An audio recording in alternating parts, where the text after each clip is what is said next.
Test 4, Section 1.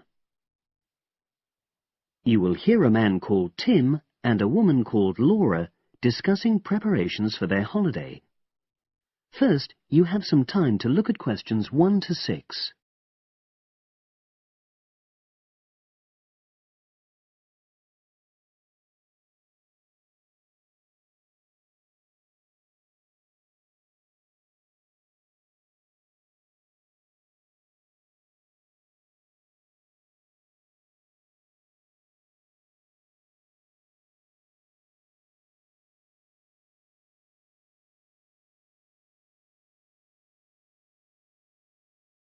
You will see that there is an example which has been done for you. On this occasion only, the conversation relating to this will be played first. Our plane tickets arrived this morning. It reminded me how much there is to do before we go. Let's write everything down, shall we, so we don't forget anything? Yes. And last time we went away, we almost forgot to collect our currency from the bank. So let's start with that. Laura says that they should collect their currency, so currency has been written in the space. Now we shall begin. You should answer the questions as you listen, because you will not hear the recording a second time. Listen carefully and answer questions 1 to 6. Our plane tickets arrived this morning. It reminded me how much there is to do before we go. Let's write everything down, shall we, so we don't forget anything? Yes. And last time we went away, we almost forgot to collect our currency from the bank. So let's start with that. Good thinking. And wasn't there an appointment you said you'd got to cancel? Yes, the hairdresser. Thanks for reminding me.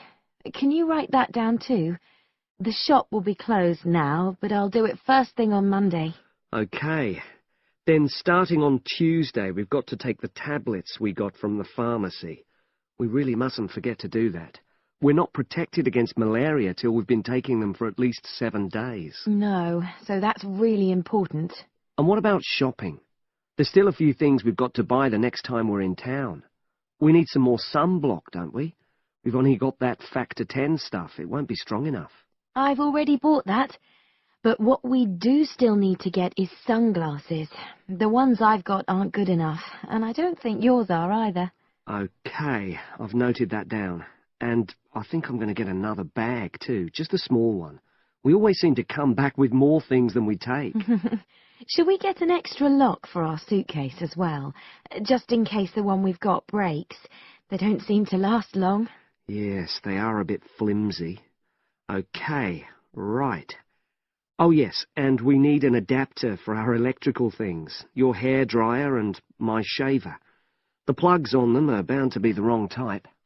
We could get one at the airport. They always have them there. Well, I'd rather get it beforehand, so I'm writing it down. And then I think that's it, isn't it? I think so, as far as shopping's concerned. But we also need to order a taxi to take us to the airport. We should do that well in advance.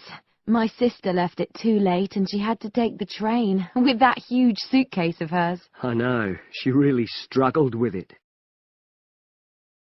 Before you hear the rest of the conversation, you have some time to look at questions 7 to 10.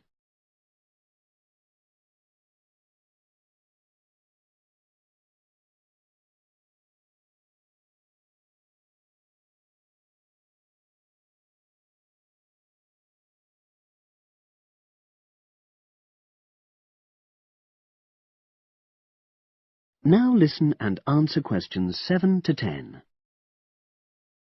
Now, let's see. Your mother said she'd come in regularly while we're away, so what do we want her to do? I'll write some instructions and we can give them to her tomorrow. Good idea. Well, the cat's the main thing. OK. Feed the cat.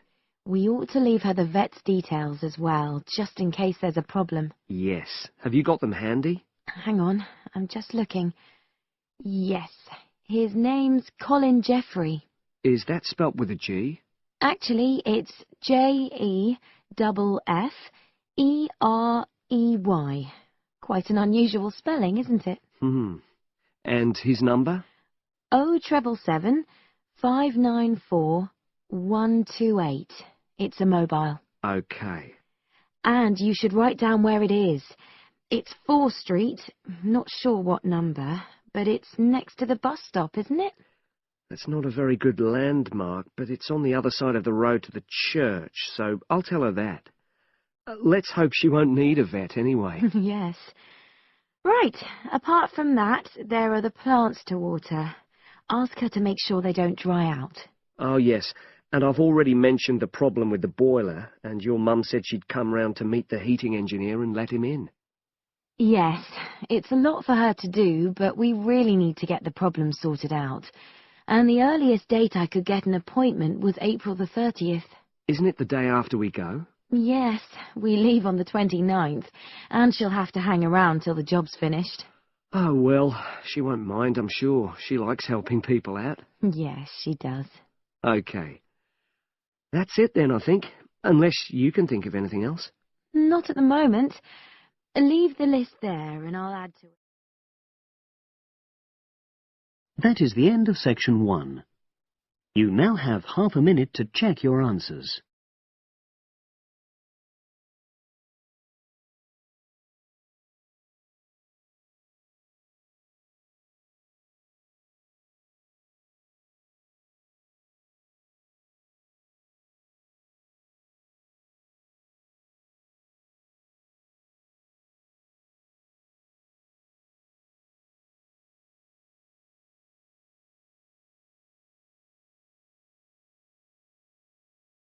Now turn to section 2. Test 4, section 2. You will hear a talk on local radio about a short film festival in the town of Adborne. Now you have some time to look at questions 11 to 16.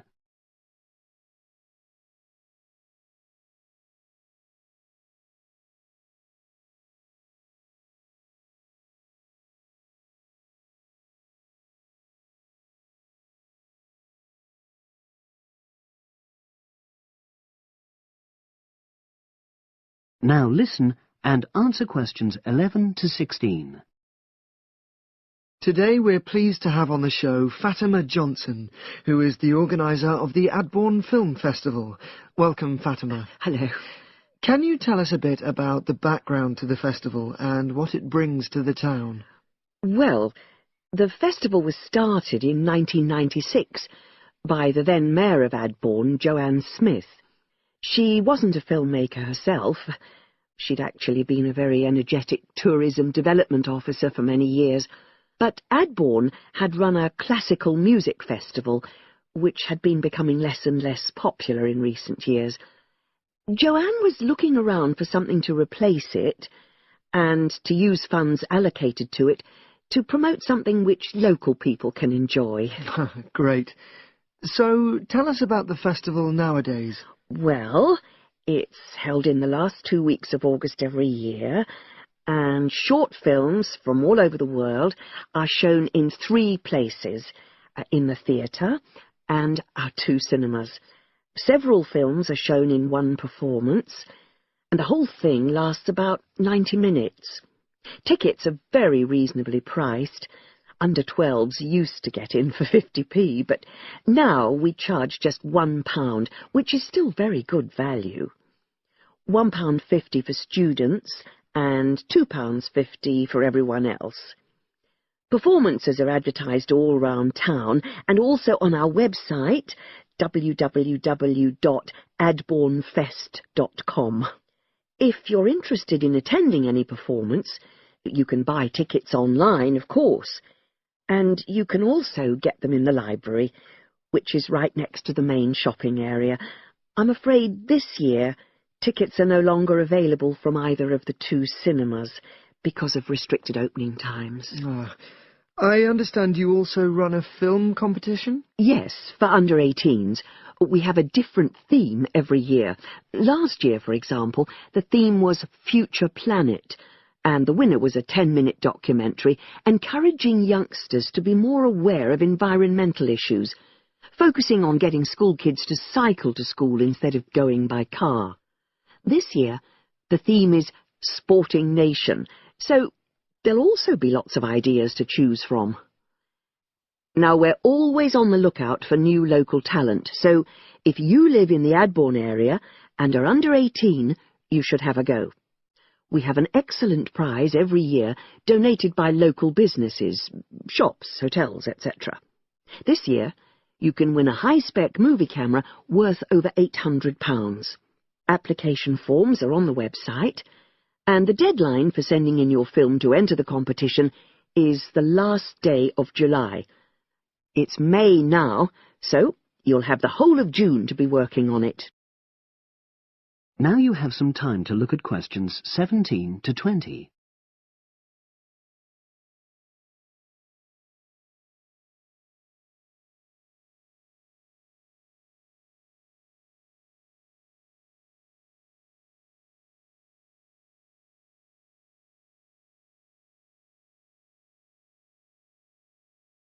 Now listen and answer questions 17 to 20. And what are the judges looking for? Well, although we choose very topical issues like the environment, we're not looking for propaganda, trying to get people to do something. Instead, we're looking for a new angle, a fresh way of looking at a theme.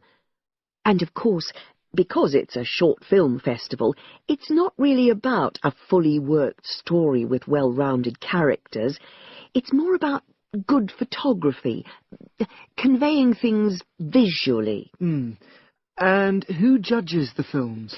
A panel of 3 people who know a lot about film. We've used the same judges for many years, and we're very happy with their expertise. One thing we probably will change next year, though, is we want to add another class and another prize for older filmmakers. We'll keep it at a maximum of 10 minutes, though. The length works well for our festival. We also want to use different venues for the film shows, such as community centres and at least one school. It might make performances more accessible to a wider audience. We did explore the possibility of having late-night showings, but that's unlikely to happen in the coming year. So, as I say, if anyone's interested in submitting a film for our competition, go onto our website and you'll be able to access everything. That is the end of section 2. You now have half a minute to check your answers.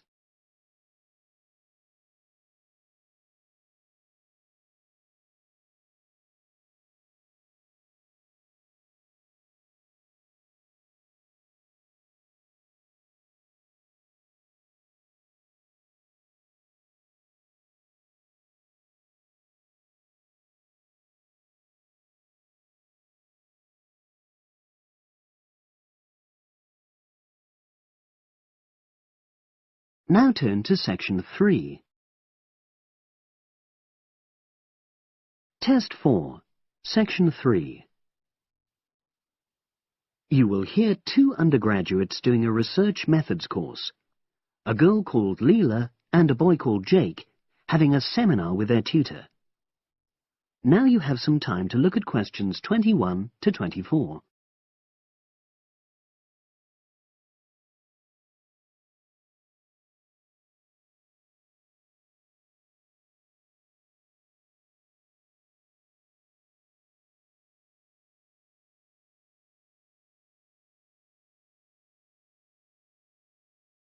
Now listen and answer questions 21 to 24. So the task I gave you both was to choose an article about a small-scale research project. Yes.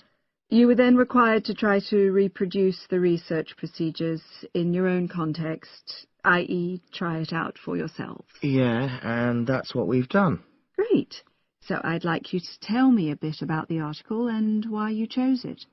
Well, the article's written by 2 university lecturers who had started using crosswords to help their students revise terminology for exams. And the crosswords were designed and set on computers. And we selected the article because, well, it seemed an accessible topic, even though we weren't familiar with the technique. You know, using IT to design crosswords for higher education. That's a good reason. So these lecturers wanted to see how well this innovation was received by their students. Yes. So how did you go about reproducing the research? Well, we drew up a list of terms from one of our own modules and designed a crossword for revising these terms. Then we asked our classmates to try out the crossword and give us feedback, their opinions on how they felt about using the technique. Was it easy to find participants? It wasn't easy at first, but then we convinced them that by taking part in the research, they were actually benefiting themselves by preparing for an exam, which is coming up later this term. And it worked. Good. So how did you find out what the students thought about doing the crosswords? A questionnaire. The original article used a 2-page long questionnaire. There were lots of excellent questions on it, but the whole section on difficulties using IT is now obsolete. Old-fashioned even though it had only been written a couple of years ago. So you designed a shorter version? Yeah. Then we sent it to the 40 students by email and got 28 replies. I was taken aback by the fact that everybody we talked to thought this was a good return. I mean, the responses were well written. People had taken a lot of care, but I was really disappointed with the low numbers. Yes, an important lesson to learn for an apprentice researcher. Yeah. Now you have some time to look at questions 25 to 30.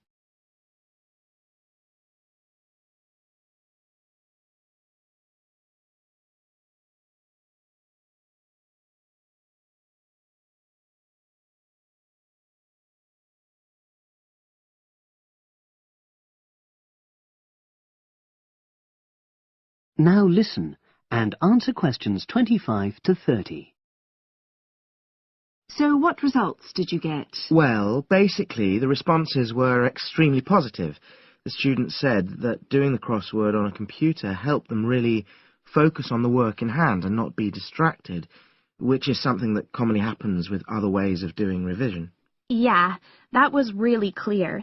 But something that struck me was that having fun hardly featured in their responses, nor did anything to do with spelling of hard words, which I thought would be an obvious benefit. No? Okay. Respondents also said that doing the crossword hadn't really increased their general motivation to study, but that it had highlighted the gaps in their memory so they knew what further work was necessary. Right. So how did your findings tally with those of the original researchers? There were lots of similarities, but... There were probably two main differences. We found that more males than females liked the technique, whereas the original study found the reverse. Also, our respondents said they wouldn't mind doing a crossword as a final official exam, whereas in the original study, students said they would hate doing it even if it meant having a shorter test.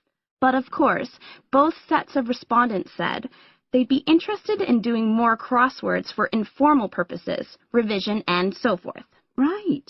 So let's have a think about the whole project and what you've learned from doing it. Well, it was very time-consuming. Yeah, and I don't think we managed that aspect very well. It could have been worse. I mean, we didn't have a lot of data, so we didn't have to spend ages processing it.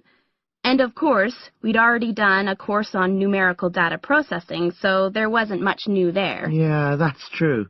Anyway, I think we designed our questions well so that they gave us manageable data. Yeah, it really helped having the original study to guide us, as it were. And that helped us to see what a good research instrument is. What a good questionnaire should be like. Absolutely. We got a lot from that. But when we were writing up the project, I'm not sure whether we'll know how to acknowledge the work of the original study. Our referencing. No, that's something we'll both have to work on in the future. Actually, that part's been great. Finding ways to share and support another person. That's the real plus from the project, learning ways to do that. Well, it's obviously been very successful. That is the end of section 3. You now have half a minute to check your answers.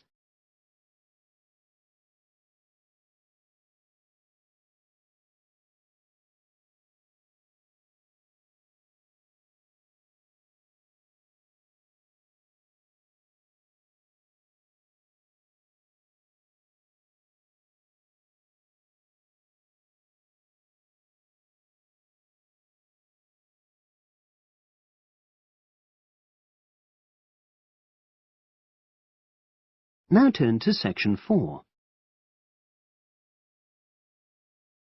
Test 4. Section 4. You will hear a postgraduate psychology student talking to other students about a job satisfaction study he has investigated. Before you listen, you have some time to look at questions 31 to 40.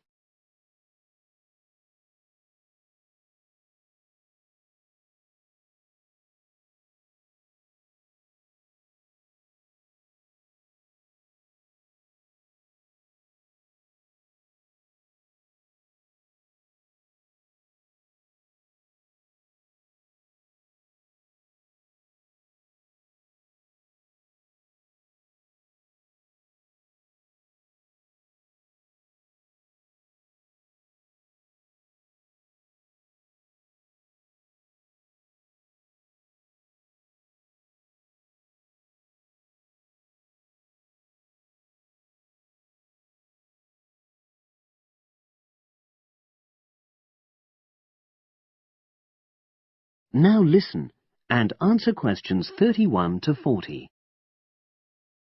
Good morning, everyone. For my presentation today, I'm going to report on an assignment that I did recently. My brief was to analyze the methods used in a small study about job satisfaction, and then to make recommendations for future studies of a similar kind. The study that I looked at had investigated the relationship between differences in gender and differences in working hours and levels of job satisfaction amongst workers. For this purpose, employees at a call center had been asked to complete a questionnaire about their work. I'll summarize the findings of that study briefly now. First of all, female full-time workers reported slightly higher levels of job satisfaction than male full-time workers. Secondly, female part-time workers reported slightly higher levels of satisfaction than female full-time ones did. On the other hand, male part-time workers experienced slightly less job satisfaction than male full-time workers. But although these results seemed interesting and capable of being explained, perhaps the most important thing to mention here is that in statistical terms, they were inconclusive. Personally, I was surprised that the findings hadn't been more definite, because I would have expected to find that men and women, as well as full and part-time workers, would experience different levels of satisfaction. So I then looked more carefully at the methodology employed by the researchers to see where there may have been problems. This is what I found. First of all, the size of the sample was probably too small. The overall total of workers who took part in the survey was 223, which sounds quite a lot, but they had to be divided up into subgroups. Also, the numbers in the different subgroups were unequal. For example, there were 154 workers in the full-time group, but only 69 in the part-time group. And amongst this part-time group, only 10 were male, compared to 59 who were female. Secondly, although quite a large number of people had been asked to take part in the survey, the response was disappointingly low. A lot of them just ignored the invitation. And workers who did respond may have differed in important respects from those who didn't. Thirdly, as the questionnaires had been posted to the call center for distribution, the researchers had had very limited control over the conditions in which participants completed them. For instance, their responses to questions may have been influenced by the views of their colleagues. All these problems may have biased the results. In the last part of my assignment, I made recommendations for a similar study, attempting to remove the problems that I've just mentioned. Firstly, a much larger sample should be targeted, and care should be taken to ensure that equal numbers of both genders and both full and part-time workers are surveyed. Secondly, The researchers should ensure that they are present to administer the questionnaires to the workers themselves. And should they require the workers to complete the questionnaire under supervised conditions so that the possibility of influence from other colleagues is eliminated. Finally, as workers may be unwilling to provide details of their job satisfaction when they are on work premises, it's important that the researchers reassure them that their responses will remain confidential, and also that they have the right to withdraw from the study at any time if they want to. By taking measures like these, the reliability of the responses to the questionnaires is likely to be increased, and any comparisons that are made are likely to be more valid. So, that was a summary of my assignment. Does anyone have any questions? That is the end of section 4. You now have half a minute to check your answers.